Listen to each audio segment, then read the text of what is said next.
건강하게 사는 방법을 요목조목 꼼꼼하게 챙겨드리는 시간입니다. 네, 여성들에게는 출산 전에 찾아오기 쉬운 여러 가지 질병들이 참 많은데요. 태아와 산모의 건강을 위해서 여러 가지 체크해야 할 항목들이 무엇이 있는지 오늘 주제 화면으로 먼저 만나보시죠.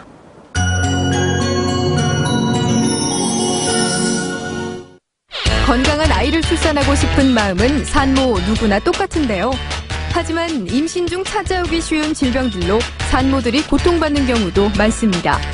임신 중 생긴 당뇨로 인해 자연 유산이 발생하는 경우부터 임신 중독증으로 두통과 복통을 호소하는 경우까지 건강한 출산을 위한 체크 항목을 산부인과 전문의 신규식 선생님과 함께 챙겨봅니다.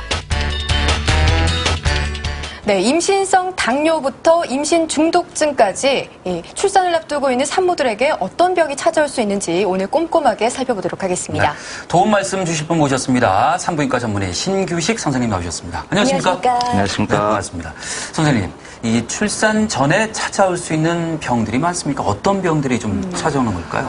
네, 임신 중에는 임신과 출산과 관련해서 많은 질환들이 찾아올 수가 있습니다. 그중에 대표적인 것으로 임신 중에 혈당이 조절이 잘 되지 않는 임신성 당뇨와 그리고 고혈압에 동반되는 임신성 고혈압과 임신 중독증이 있겠습니다. 네. 임신성 당뇨, 임신 중독증 참 많이 이야기를 들어본 것 같은데요. 그렇다면 임신성 당뇨라고 하시면은 말 그대로 임신 중에 당뇨가 생기는 걸까요? 그렇죠. 임신 중에 혈당이 조절되지 않으면서 여러 가지 증상이 나타날 수가 있는데요. 네. 임신 중 당뇨람은 크게 두 가지로 분류할 수가 있습니다. 현성 당뇨와 임신성 당뇨가 있습니다. 현성 당뇨람은 임신 이전에 당뇨를 가지고 있던 경우를 말하는 것이고요. 임신 초기에 자연유산이라든지 태아 기형 그리고 임신 중기와 말기에 이유 없는 사산이라든지 거대화 그리고 태아 저혈당증, 고인슐린 혈증 등이 동반될 수가 있습니다. 그리고 호르몬 조절이 되지 않아서 생기는 임신성 당뇨의 경우에는 현성 당뇨와는 조금 다르게 태아 기형이 동반이 되지는 않으나 다른 건 마찬가지로 이유 없는 사산 혹은 태아 모체의 고혈당으로 인한 고인슐린 혈증으로 인한 거대화가 생기기도 하고요. 그로 인해서 분만 손상이라든지 제왕절개율의 증가 이런 것들이 있을 수 있겠습니다. 네.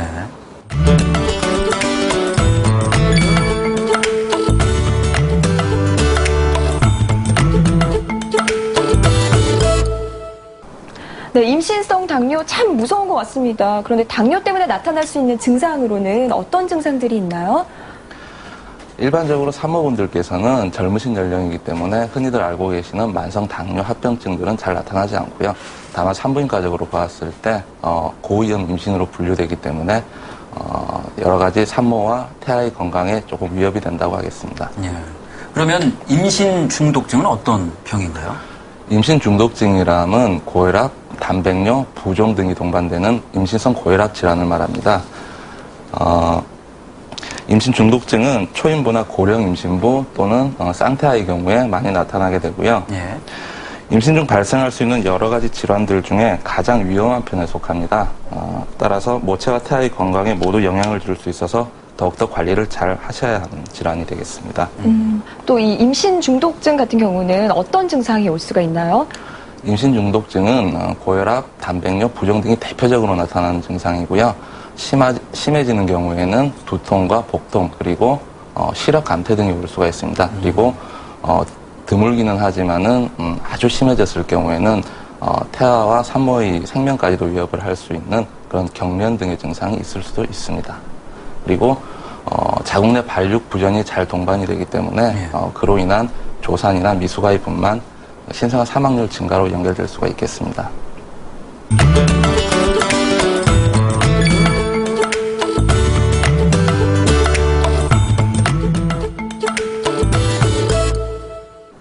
네, 두 가지 병이 태아의 건강과 관련이 깊다 보니까 산모들의 걱정이 더욱더 크지 않을까 이런 생각이 듭니다. 네, 출산 전에 이런 병이 있다는 사실을 알고는 산모 모두 크게 놀라셨는데요. 실제로 임신 중독증 사례를 받으신 산모와 이야기를 한번 나눠봤습니다. 화면 함께 보시죠. 40대 초반의 주부신데요. 지난 2005년에 첫째 아이를 출산하고 난 후에 현재 둘째를 임신 중입니다.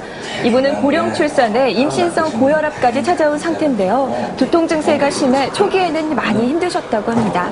뒤로 가면 갈수록 그런 증상들이 더 많이 나타날 수가 있어요. 지금 임신 중인데요. 혈압이 조금 높아요. 증상이 네. 어떤 식으로 나타나셨나요? 머리가 조금 많이 아팠고요. 여기 뒷목이 조금 당겼거든요. 네. 지금은 12주째부터 혈압약을 복용하고 있으니까 특별하게 증상은 없습니다. 그럼 언제부터 그런 게 있다고 들으셨나요? 아니요, 제가 2005년 9월 20일 날 첫째를 출산할 때요. 혈압이 좀 높았거든요. 마지막 날 갑자기 올랐는데 그게 잘 안 떨어지더라고요. 그게 꾸준하게 조금 온 것 같아요. 예, 제 때문에 또 아기한테 안 좋게 영향을 미칠까 싶어서 걱정이 많이 했었는데요. 지금은 제 스스로 괜찮다고 마음을 가지기 때문에요. 크게 걱정은 안 하고 있습니다. 그럼 지금 어떤 치료를 좀 받고 계신가요? 지금 혈압약 먹고 있고요. 제가 집에서 그 뽕잎차를 계속 끓여서 꾸준하게 마시고요. 보이차도 먹고 그 혈압이 좋은 뭐 토마토라든지 과일을 꾸준하게 먹고 있어요. 첫째 아이를 출산할 때 이미 고혈압으로 고생을 하셨기 때문에 심적 부담이 더 클 수밖에 없는데요.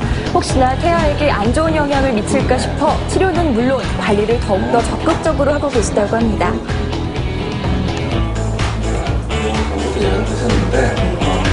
그 환자분이 처음 오셨을 때 임신 10주쯤 초기인 상태로 이제 처음 저희 병원에 입원을 하셨어요. 오셨을 때 혈압이 약간 높은 상태였고요.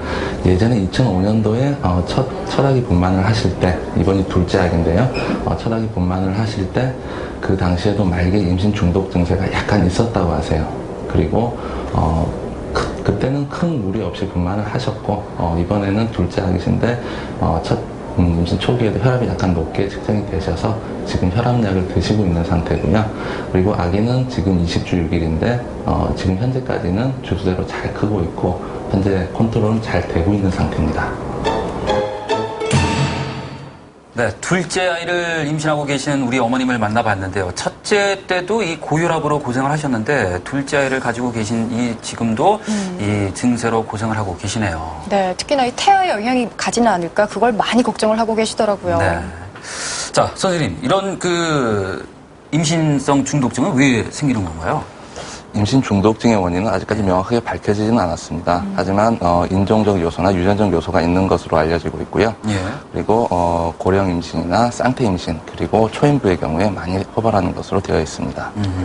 보면 또 비만인 산모들에게 더 쉽게 찾아온다라고 알고 있는데요. 그런데 연관이 있나요? 네, 그렇습니다. 그 중에 또 유일하게 조절을 할 수 있는 부분이기도 합니다. 아무래도 그런데 산모다 보니까 약을 드시거나 치료를 받을 때 조금 더 어려움이 있지 않을까 싶은데요. 치료는 어떻게 이루어지게 됩니까? 임신 중독증은 말 그대로 임신으로 인한 중독 증상이기 때문에 궁극적으로 출산을 하기 전까지는 근본적인 치료는 되지가 않습니다. 증상이 경한 경우에는 병원을 계속 방문하시면서 태아와 산모의 상태를 계속 관찰을 하셔야 되고 증상이 심해지는 경우에는 입원 치료가 필요할 수도 있고요. 그리고 조금 더 심해지는 경우에는 조기 분만을 한다든지 그렇게 될 수도 있습니다.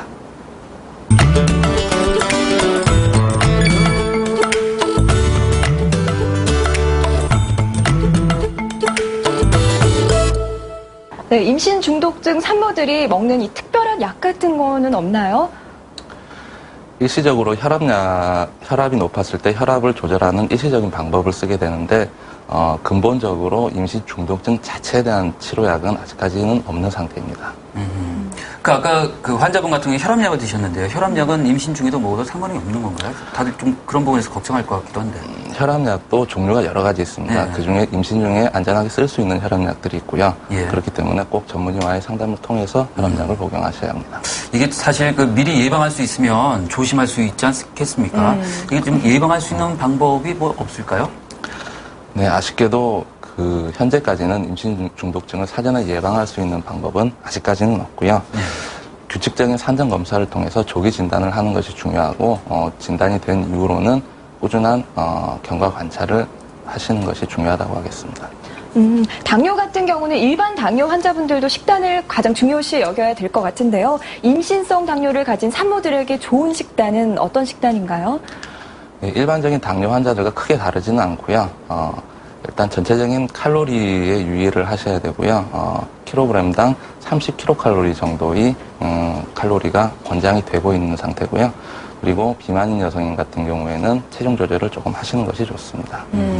이 임신 중에 나타나는 당뇨는 그럼 언제 검사를 했을 때 잘 알 수가 있을까요? 임신성 당뇨의 경우는 경구 당 부하 검사로서 하게 되는데요. 임신성 당뇨가 의심이 된다든지 고위험군인 경우에는 산전 진찰을 처음 오셨을 때 바로 검사를 해서 진단을 하게 되고요. 그리고 그 외의 경우에는 24주에서 28주경에 50g 경구 당 부하 검사로서 진단을 하게 되고, 그 50g 경구 당 부하 검사에서 의심이 되었을 경우에는 100g 경구 당 부하 검사로서 임신성 당뇨를 확진을 하게 됩니다.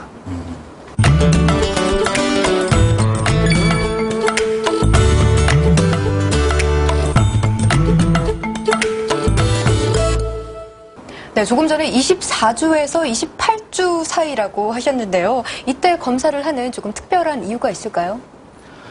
진단 확률이 높아지는 시기이고요. 그리고 더 늦어지게 되면은 혈당을 조절할 만한 시간적 여유가 없기 때문에 네. 그때 일반적으로 하게 되고요.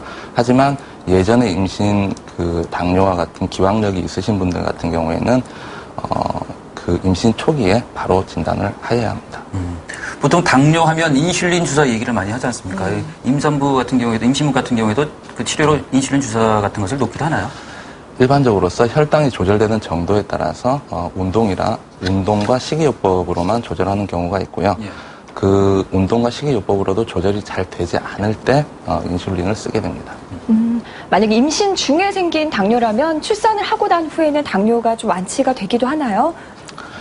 임신으로 인해서 생긴 임신성 당뇨이기 때문에 일반적으로 출산을 하고 나서는 당뇨가 좋아지는 것이 일반적입니다.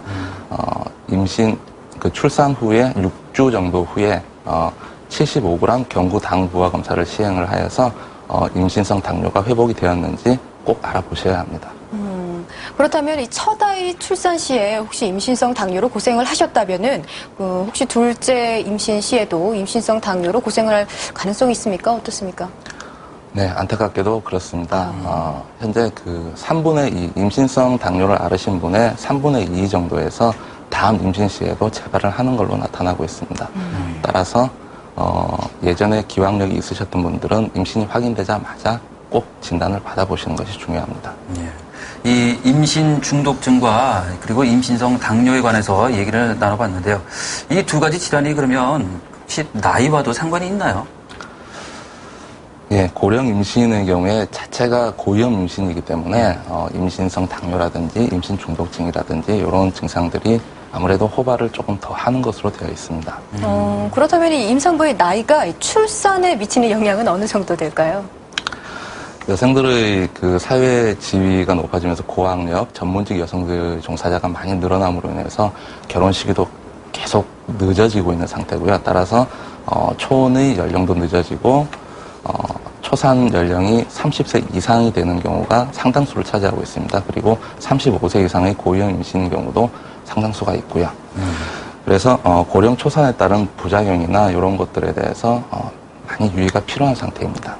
그러면 어떤 부작용이나 그 위험 요소들이 발생할 수 있는지 또 궁금해지는데요. 고령 임신이라면 만 35세 이상의 임신을 일반적으로 이야기를 하는 것으로서 여러 가지 위험 요소들이 있을 수가 있는데요. 첫 번째로서 자연유산이 있습니다. 자연유산율이 일반적으로 평균적으로는 12%에서 15% 정도로 나타나는데 35세 이상의 고위험 임신일 경우에는 약 20% 정도로 약간 높게 나타나는 경향이 있습니다. 그리고 아까 지금까지 봐왔던 임신성 당뇨라든지 임신 중독증이라든지 이런 것들이 호발을 하는 것으로 되어 있고요. 그리고 난자의 노화로 인한 염색체 이상이죠. 다운 증후군이라든지 이런 염색체 기형들이 아무래도 발생을 조금 더 잘 할 수 있는 것으로 되어 있고요. 그리고 분만에 따른 제왕절개 수술의 빈도의 증가 등이 있겠습니다.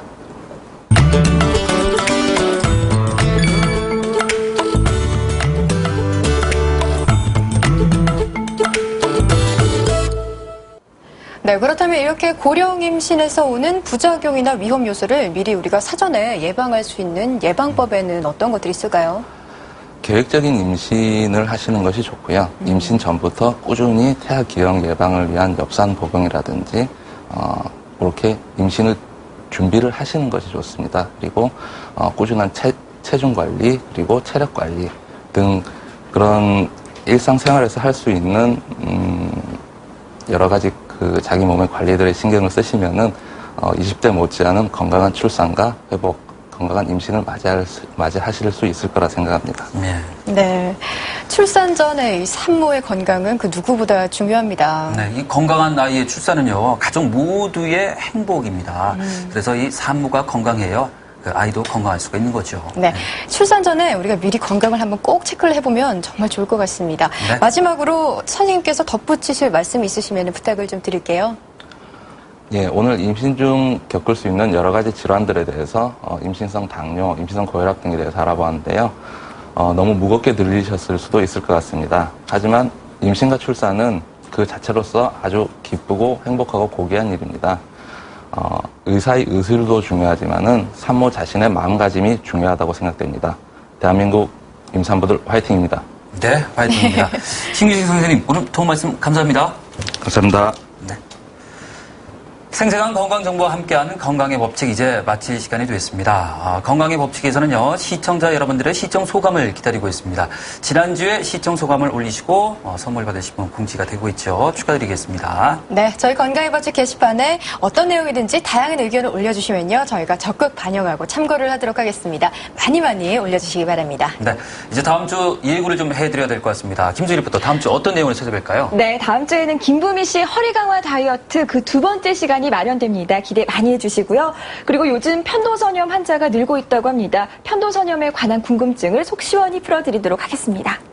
요즘 특히나 이 목감기 환자들이 많아지면서 이 편도선이 붓는다고 호소하시는 분들이 참 많으시더라고요. 네, 특히 또 일교차가 심할 때 이 감기 환자가 많이 발생하지 않습니까? 네. 이 편도선염과는 또 어떤 관련이 있는지 또 궁금해지네요. 궁금한 건 속 시원하게 풀어드려야죠. 제가 네. 김상명 씨의 가려운 부분을 시원하게 긁어드리도록 하겠습니다. 저만 믿고 따라오세요. 뭐 얘기만 들어도 듬직하고요. 시원한 것 같습니다. 뭔가 궁금증이 쏙쏙쏙 해결되어 나가는 그런 느낌이 들어요. 네. 그게 바로 김수희 씨만의 매력 아니겠습니까? 건강의 법칙 다음 주에도 저희가 알차게 준비를 하도록 하겠습니다. 많이 기대해 주시기 바랍니다.